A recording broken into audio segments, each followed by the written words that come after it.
Vyombo vya habari nchini vimetakiwa kusimama kikamilifu katika kulinda amani na kwamba kamwe visitumike kuchochea chuki na migogoro ndani ya jamii. Kauli hiyo imetolewa Novemba 27 mwaka huu 2025 jijini Dodoma na mwenyekiti wa taasisi ya vyombo vya habari kusini mwa Afrika tawi la Tanzania MISATAN, Bwana Edwin Soko, wakati wa ufunguzi wa mafunzo ya kwanza kwa ukanda wa Afrika Mashariki ya kuandika habari za amani kwa waandishi wa habari kutoka mikoa mbalimbali nchini. Vyombo vya habari vina jukumu kubwa la kulinda amani na utulivu wa nchi.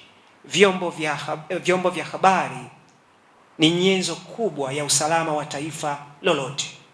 Ipo mifano katika nchi mbalimbali ambavyo vyombo vya habari vimesimamia uzalendo, maslahi na amani.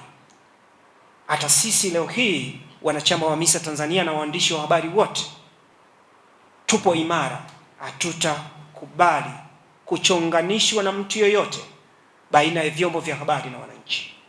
Nchi yetu ni hii, hatuna nchi ya kukimbilia.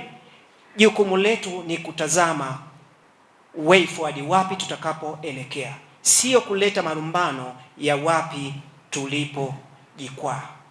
Tunaamini waandishi wa habari ni sawa na askari wa kwato ambao wapo tayari kusimama kwenye kuilinda nchi yao.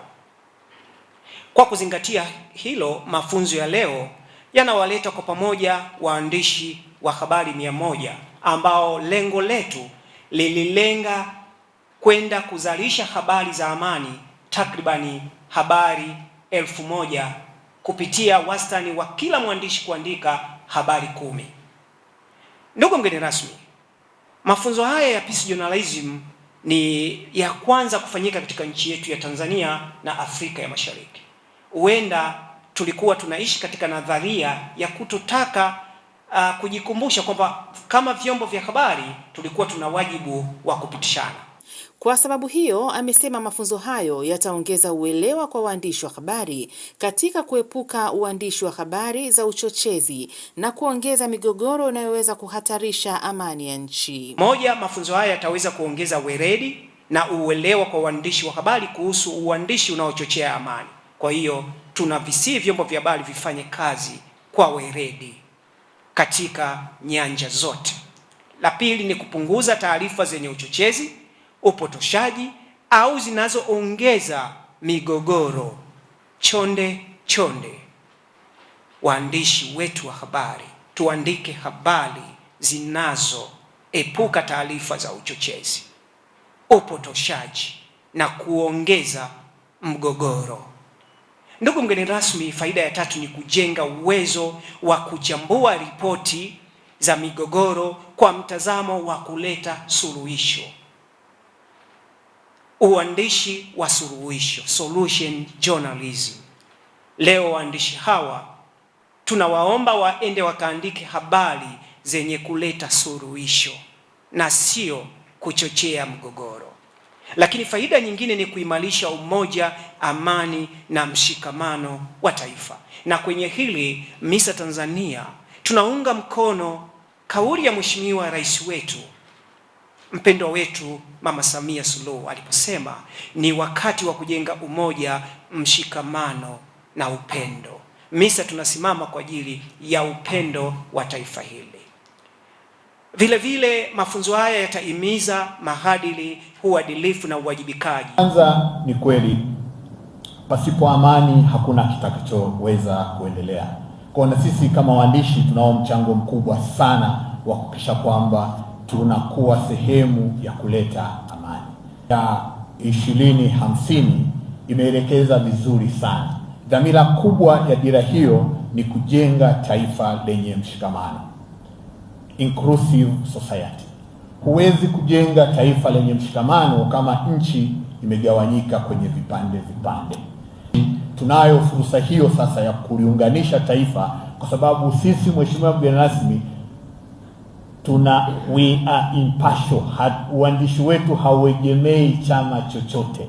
Kwa hiyo yale tunayoyafanya, na kama waandishi tunayo fursa hiyo, kwa sababu sisi sio vyama vya siasa, sisi hatuongozi na ideology, hatuongozi na kitu chochote, tunaongozwa na mambo yale ambayo tunadhani yanaweza kulipeleka taifa letu kule ambako linataka kwenda. Kwa upande wake, mmoja ya watoa mada katika mafunzo hayo, naibu kamishna wa Jeshi la Polisi David Misime, ambaye pia ni msemaji wa Jeshi la Polisi Tanzania, amesema katika kulinda amani ni wajibu wa kila raia wa nchi hii ya Tanzania. Kwa kuwa linapotokea jambo la usalama na amani ya taifa halina mjadala, lazima sote kwa pamoja kuwa na lugha moja ya kulinda amani na utulivu kwa maslahi mapana ya taifa na Watanzania.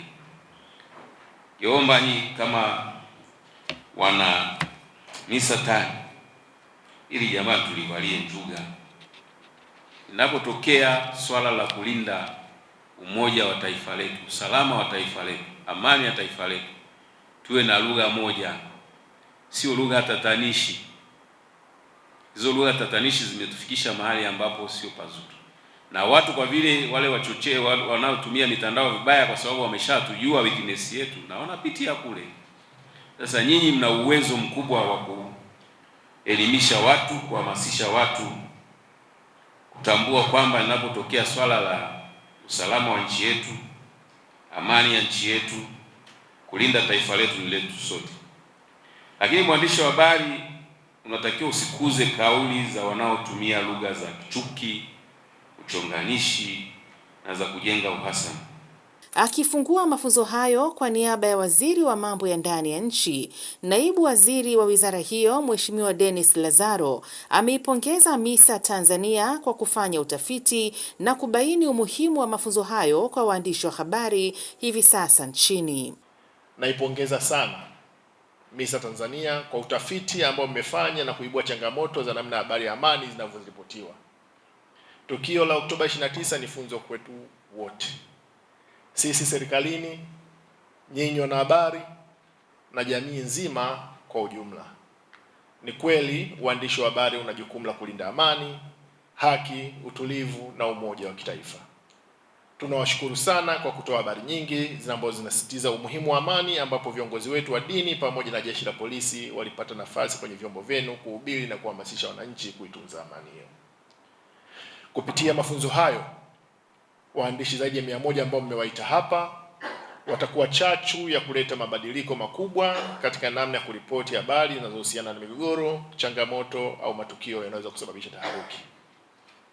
Na naomba niwaambie nyinyi 100 mna bahati, kwa sababu mahitaji yalikuwa ni zaidi ya 400.